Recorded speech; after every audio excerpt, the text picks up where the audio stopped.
a WIFE 2025 question, and I'm going to show you how you can be able to solve this question that we have here. So let's go together. The question says that light travels from air into glass of refractive index 1.5. If it is refracted at an angle of 19.5 degree to the normal, calculate the angle of incidence. So that is the question. How do we solve this? Let's go together. So first we write solution. So let us write the data that we have been asked to find from this question. Now we have the refractive index is 1.5. The refractive index is given by the letter M in physics.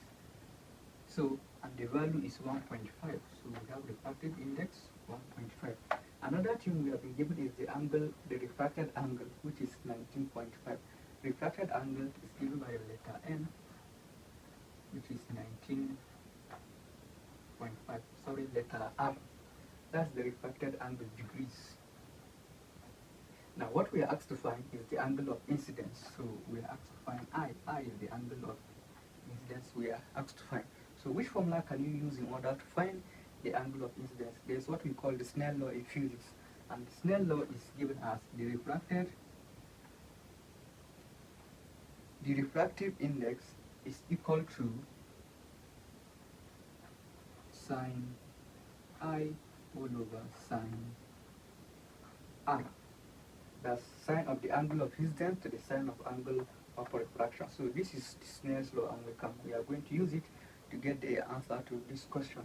So what is n? We have n as 1.5, so we just see 1.5 is equals to sine I. So sine I, because we don't know I, that's what we are asked to find.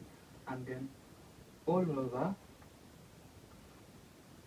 sine R, and we have R as 19.5.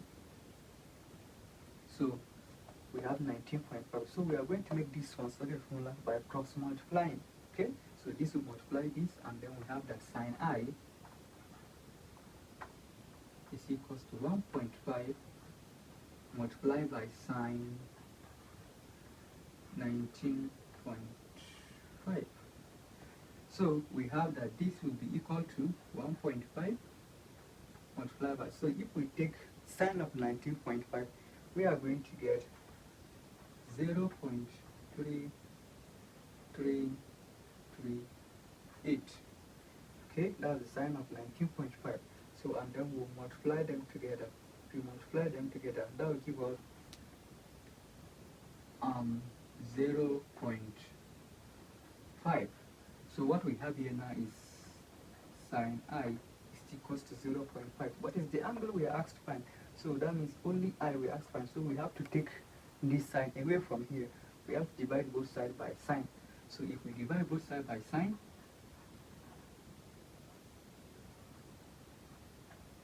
so this sine will go with this sine, and we have that I, which is the angle of incidence, will be equals to, so this we can rewrite it as sine inverse. By the time we bring this sine up, it's going to become sine inverse.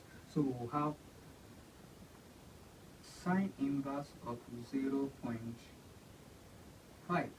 So using our calculator, by the time we take the sine inverse of 0.5, you press that on your calculator, you will get 30 degrees.